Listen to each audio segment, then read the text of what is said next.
to the Matt and Kendal Hagee podcast. I am so excited about this topic that we're going to be discussing today here on the podcast, minimalism. And we have Joshua Becker. We just recently had him on the Different Show, and he's the founder and editor of Becoming a Minimalist. And he has said in his book that he wants to find more by owning less. And so he has a book out that goes room by room, Matt, of what a guide to declutter and refocus your life. Now, I know when I brought this topic up to you, minimalist, what was your first reaction? Well, I would say in general terms, it was a bit skeptical. And the reason that it was skeptical is because, I think that it's easy to be, quote unquote, a minimalist in a world that has accessibility to just about everything that you need. Yeah. Now you have a phone in your pocket and Amazon can deliver it to you in an hour. I know. Or there's a superstore, a grocery store just down the road that, you don't have to keep much around because if you want to go buy it, you can. That's right. So the first thing that I thought about in terms of minimalism was, my grandparents, they would have been hoarders and from a minimalist perspective. And the reason that they would have been hoarders is because they lived through the Great Depression. My grandfather was born in 1911. My grandmother was born in 1913. And in 1929, when people started going into soup lines and they started, going to banks and their money was gone, and you've heard all these terrible stories about the things that happened during the Great Depression. That was a very impressionable time for them in their young lives. And so they spent the rest of their lives keeping everything. Yeah. They kept their clothes until they wore them into rags, and then they used the rags to change the oil in the car, and then they used the oily rags to start the fire that burned the trash. I mean, they kept everything because they grew up with this mindset that I don't know if I'm ever going to get it again. Is this the last pair of shoes I'll ever own because I have gone barefoot before? So when I heard about minimalism, I thought, yeah, right, what is this? But I will say this, Joshua Becker gave a very balanced approach, not to what I would call typical minimalism from my perspective, but from really a balance and a priority. And so I think it's important for people who are, like me, a little skeptical of the idea, to listen to this conversation and understand, do I possess my possessions? Or do my possessions possess me? So Kendal and I want you to listen to this conversation we recently had with Joshua Becker, and we want you to stay tuned because we'll be back at the end to give you more information about the Matt and Kendal Hagee podcast. Now, Joshua, this book, The Minimalist Home, has created quite a, I'm going to use the word conversation instead of disruption in our home. And so we've brought you in to referee and break and tell us how to solve this problem. What is a minimalist? Sure. I found minimalism 10 years ago. I was cleaning out my garage. My son was 5 years old at the time. He was in the backyard playing, begging me to come play catch with him as I'm cleaning out my garage. Hours later, I'm still working on the same garage. I strike up a conversation with my neighbor. I got this pile of things in my driveway. My son's alone in the backyard where he's been all morning long. And she said, my daughter's a minimalist. She keeps telling me I don't need to own all this stuff. And I looked at this pile of dirty, dusty things that really never used. Right, and certainly weren't making me happy, right? And out of the corner of my eye, my son is swinging alone on the swing set in the backyard and suddenly realized everything I owned wasn't making me happy, but even worse, it was taking me away from the very thing that did bring me happiness and purpose and fulfillment in life. And so minimalism is about owning fewer things purposefully, intentionally, so that we can focus more time and energy and resources and money on the things that actually do bring us happiness and purpose, joy, fulfillment in life. And so whenever you say fewer things, it's not really that there is a maximum, minimum limit, but it's something that gives every person a perspective that enables them to understand what they need versus what they don't need. Is that a better, kind of description? Because I've heard people say, well, minimalism, you only have one pair of shoes, you only have one shirt, you only have, one car for the family. You're supposed to live in a closet with one rag, and that's going to get you through the life, And I'm like, that's not minimalism, that's crazy. And certainly I ran into some of those people when I started writing about it and blogging about it. But I looked at my life. We're a family of 4. It was me and my wife, and my son was 5. My daughter was 2. I was pastoring at a church at the time. We had 3 different small groups meeting in our home. I was doing premarital counseling in our home. We liked where we lived. We liked our neighborhood, our neighbors, the community. And so minimalism for me was always going to look different than it did for them, because my goal wasn't to live out of a backpack and travel the world. My goal was, how do I live my best life in here doing what I believe God called me to do? Like, what is my purpose? What are my values? What do I need to own in order to do more of that? And then what's just all the other stuff that's keeping me from doing more and more? Yeah, so it's kind of a matter of focus. Yeah.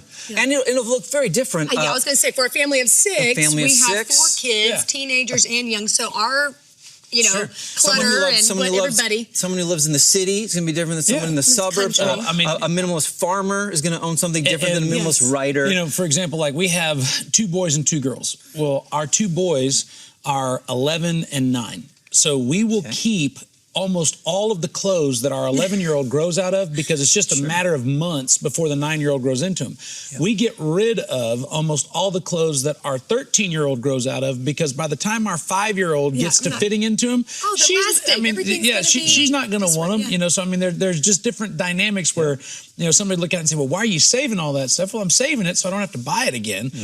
Versus, I'm getting rid of that because by the time it comes around, so each person kind of gets to look at it from their own need and then drill down into what's really important to them from there. Yeah, I think it just starts with an assumption of, I don't want my possessions to be a burden, whether in too little or in too many. Correct. But the way most of us live our lives in this society, where we're constantly told to buy more and more and more, our life will be happier if we buy more, it'll be more comfortable if we buy more. We just get stuck in this where we're constantly chasing and accumulating more and more stuff, rather than just taking a step back and thinking, is this stuff really making me happy, or is it even keeping me from living the life I wish I was living? Here's a question. Sometimes clutter is created through sentiment. There are certain things that you keep because of whom they belong to or how they were given. What do you do in situations where you have stuff that really isn't stuff that if it was up to you, you'd keep it, but you feel almost obligated to keep it because of how it arrived? Yeah. I don't feel obligated to hold on to too much stuff. Like trophies from when you were in T-ball. I'm not even talking about trophies. I'm not talking about trophies. Not that I'm pointing out anything that we have. Hey, I'm not talking about trophies as much as I am maybe purses.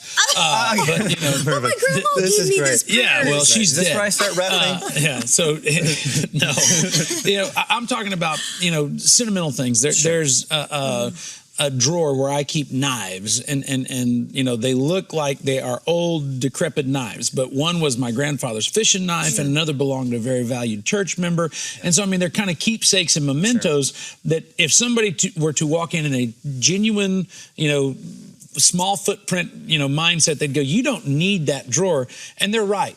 I don't need that drawer. I really do want that drawer, though, because there's just something of a connectivity there that says, you remember this trip you took with your granddad, or you remember the times you spent with these great people that you shared the past with. What do you do to balance that? Because it can get out of balance. Well, that's it, right? Less is different than none, so I'm not saying don't hold on to any sentimental objects. Instead, I would say only the best, right? Sounds like you're holding on to only the best stuff that represents, right? We tend to hold on to sentimental things from past relationships, experiences, or accomplishments. Those are the things that we tend to hold on to. And so look back and you can hold on to 1 or 2 things from those moments to carry with you into the future. The problem is when it becomes too much, and then it becomes a burden. Again, my uncle and aunt, they used to have an old dining room set from their parents. And they had other things that they kept from their parents, but this dining room set was just taking up the space in their basement for years and years and years. And at one point I'm like, do you even think that your parents want you to take up the whole basement with this dining room set and with these boxes and boxes of things? Probably not. We have several of those conversations to have. The minimalist home is certainly doing a lot of great things for people, but the word home tells me that everybody in the house has bought in. So they have to all be on board. Your Now, kids. What created that in your home? Because, I think minimalism is different for each and every person. We're talking about, my drawer of knives. They don't mean much to Kendal, but if she touches them, I'm going to World War III. So, how do you get the home to come to terms with that? Sure. Good question. I find when I was introduced to minimalism, my wife was on board with the idea, but the practical application of it started to look a little bit different. Like, I want to get rid of 80% of our stuff. She wanted to get rid of half of our stuff. And so it felt pretty good for a while. And then I'm like, let's keep going. She's like, well, I think we're at a pretty good point here, which tends to be the case with most relationships. Like, we genuinely agree on the direction, just not necessarily how to get there or how far to get there. So it always starts with one person, right? And I warn people, it's always easier to see everyone else's clutter than it is to see our own. Yeah. And so I talk to a lot of mothers groups, and they'll say, I can't wait to go home and start getting rid of my kids' stuff. And that's pretty unfair when you think about it. Like, it's unfair for you to go home. Yes, it's unfair for you to go home and make your kids get rid of all their own stuff. Like, you got to start with your own things, do your own work first and foremost, and then have a conversation with your spouse in a way that resonates with them. What might draw you to owning less might be different than what might draw you to the idea. The benefits, the payout looks different from one person to another. So the first thing is it's kind of a personal journey that morphs into a collective one. Yeah, I think parents should do all their own things first. They're always like, how do I get my kids to do it? Like, you do your own bedroom, your own closet, your own kitchen. We did our garage, we did our bedrooms, and then you started saying in your book that you did a room by room how to go in there and declutter. So we did our living rooms, starting to take things off your shelves that have collected dust that don't mean anything to you. Half of them are broken, and you don't even look at them. Well, and you say that there's 3 easy steps. What are those steps in case somebody's sitting at home saying, I'm ready? Sure. Number one, I think it's important to know why you want to own less. Just finish this sentence. I desire to own less. I desire to declutter so that I can what? And fill in the blank, because it's always going to look different from one person to another. So that's the first thing. The second thing is people should start easy. You don't start with the drawer full of knives. You don't start with your wife's purses. Don't go to the painful spot. Start with easy. Your clothes first? No, I would say start with your car. And finish a space. Find a lived-in space. Take everything out of your car that doesn't need to be there. The next time you sit in the car, it feels nice, calm, peaceful, focused. I'm like, a minimalist. How else can I do? Every time my kids get out of the truck, I'm like, if it came in with you, it goes out with you. You're like a national park. I'm here to tell you. But it's so true, though. I had no idea. With your car, I feel better already. Less stress. Yes. You feel like in the mornings as a mom that I'm busy rushing. Yeah. You Your don't have all car this looks clutter. like a Goodwill It does distribution. not. I've got 4 kids traveling in the morning. We sometimes All those knives you hold in.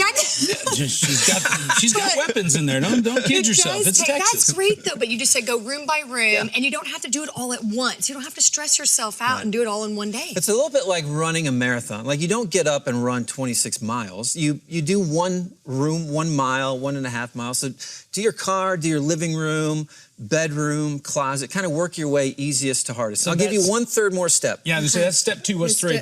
Find a local charity that you believe in and begin donating stuff there. Like, just do some research in your area, because most of the things that you have that are left over can be used by someone and can meet a need. I find that generosity is the byproduct of minimalism. As we own less, we're able to give more, which is something that we all desire to be true of us. But I also find generosity to be a motivating factor. When I see, this refugee family can use these housewares, this unwed pregnant mother can use all these babies' things, For then years, we find more and more motivation. My father has made a statement to our church that the fortune is in the fragments. That the fragments of your life are a fortune in someone else's if you're willing to turn them loose and allow them to be used in that way. And that kind of speaks to a minimalist idea. So it's something that I think is important for people to really ask themselves, do I need this? And if I do, what am I going to do with it that benefits my life, or could it benefit someone else's? Yeah, what is my purpose in life? What is the purpose of my home? What's the purpose of this room? What do I need to keep to accomplish that? And what is distracting me from that? Well, agree or disagree, minimalism and giving yourself the opportunity to prioritize your possessions in a way that gives you the chance to enjoy them rather than you have to, constantly be worried or bothered by them. It certainly starts conversation. I know that when we were preparing for our program with Joshua, you actually had a conversation with my dad because he saw Joshua's book. Yes, I had his book, and we were in the green room, and I said, look, Pastor Hagee, we're going to be interviewing. He was like, minimalist. Tell me a little bit more about that. Yeah, so you explained what minimalism was, and right away, Dad declared, he said, I am a minimalist. And I kind of thought that was funny. Yeah. But here's the backstory. My mother, she keeps everything. She keeps your old Little League trophies. She keeps your kindergarten pictures. Still has Matt's she keeps queen size bed. She keeps the bed you slept in when you were a child. Hopefully we got rid of the mattress. Yeah, I mean she keeps all kinds of things. And long story short, she keeps it in the garage. And so when Dad declared he was a minimalist, what he really did is he went home and in the name of minimalism started giving stuff away.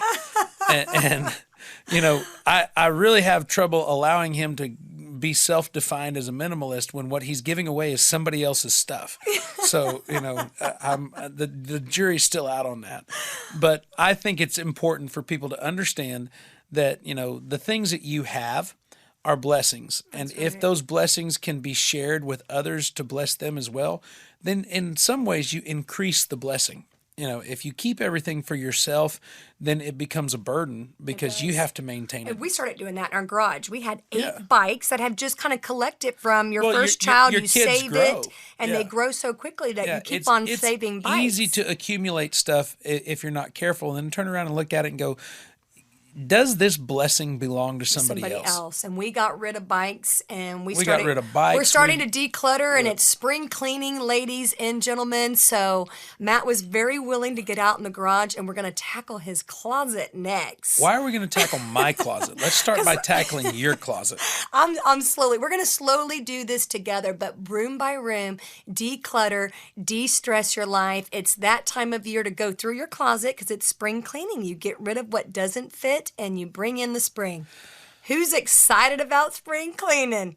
Apparently my wife is. For those of you who are excited about this podcast, we want you to subscribe, catch up on past episodes, share it with friends, tell them that Matt and Kendal Hagee have a podcast that they need to listen to, and all of the things that you minimize in life, maximize the opportunity you have to enjoy this day. And we look forward to having the opportunity to be with you again on the Matt and Kendal Hagee podcast.